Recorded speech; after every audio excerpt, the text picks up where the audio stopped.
Hello everyone. Today I begin my coverage for the Tata Steel 2024 edition. Primarily I plan to look at 1 to 2 games from every round from the Masters section, but we may look at some games from the Challenger section as well. The first game is from the first round between Gukesh and Abdusattorov. Let's see what they played. Starts with e4, e5, knight f3 and knight c6, bishop c4 and knight f6. So the two knights variation of the Italian, d3 and bishop e7. Safe and solid moves. Both sides castle now, and knight c3. d6, a4, gaining some space on the queen side, allowing bishop g4, and knight d4 will follow. So first h3 and bishop h5. Now bishop e3 to meet knight d4 and queen c8.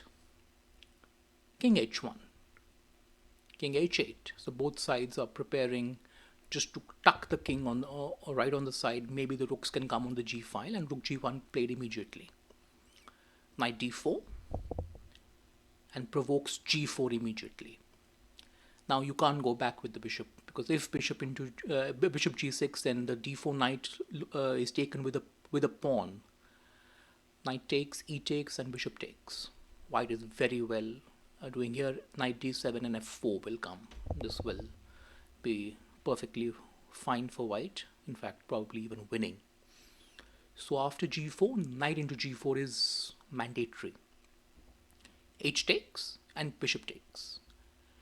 Bishop takes d4, securing the f3 knight, and e takes d4, and knight goes to d5, attacking the bishop. Bishop g5, and we see that the queen on c8 is overloaded. It has to guard the c7 pawn as well as the g4 bishop. So knight into c7, isolating the d pawn, trying to distract the queen, attacking the rook, and of course if queen into c7, then rook into g4. Very good for white. Bishop f6, queen d2, and white is very happy in this position. The other rook can come on the g file as well. Queen can come on f4. That bishop on f6 isn't doing too much, and the piece sacrifice by black is nullified completely. There's no attack. So after knight into c7, bishop h5 first. And now we have a trade to an extent. Rook takes g5. Of course, the queen cannot grab the c7 knight. The h5 bishop would hang. So queen h3 is forced. And the trade is interesting. 3 minor pieces for a queen. You can't go king g1 here, trying to run away, because bishop into f3. You have to give up the queen this way. Knight into 8, rook into 8, and this position is quite favorable for black. Black will have a queen for a rook and a bishop. That's quite good. So after queen h3, knight h2 is forced, and bishop takes d1. Now there's a choice. Do we grab the rook? Do we grab the bishop?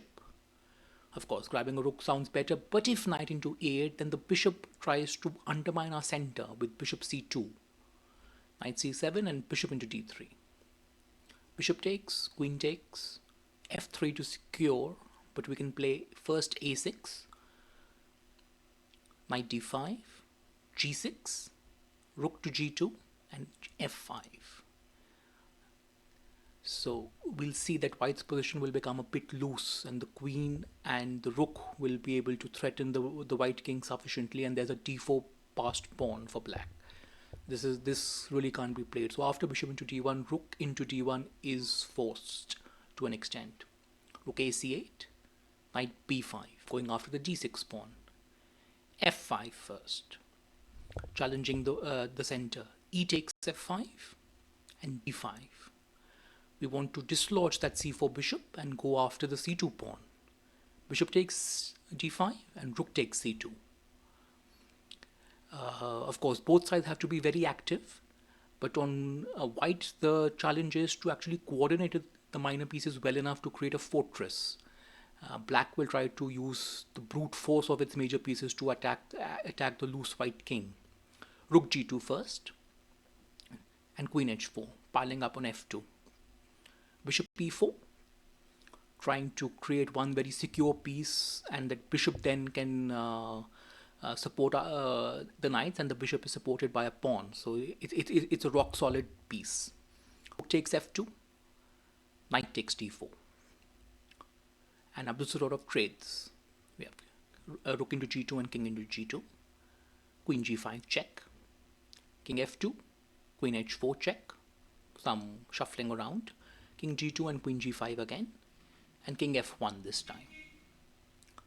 Queen f6, x-raying that knight and also the b2 pawn, knight hf3 and g6. Just baiting white to open up more lines, because if fm to g6, then queen into d4 is possible because the f knight would be pinned. So rook c1 instead, trying to activate a piece. G takes f5, knight takes f5, and queen takes b2. Finally, a little bit of progress made by black, but rook c7. Now the rook will be very active and going after the b7 pawn. But this allows queen b1 check, king e2, queen b2 check, king f1 now. And here it's important to note how tricky these positions can be, because it's very natural to say that maybe I can play knight d2 to just block the check, and my pieces are coordinated. I have a rock solid bishop on e4 and I have a protected knight on f5, but it allows queen e5, and the queen is really good at attacking two pieces at the same time. We see there's pressure on c7 and there's pressure on f5. And the tactics work out in black's favor here, because after rook e7, trying to go after the queen, there's queen h2 check. And wherever the white king moves, there is a connecting check with a knight on f5. So if king e3, there's queen h3 check, and we'll pick up the knight on f5. And white's compensation drops, and black would have the upper hand. If king d1, then queen h5, and you connect with the knight that way. King c2 and rook into c5. So king f1 was the right way to go. You have to move with the king. You cannot disrupt your fortress with the minor pieces.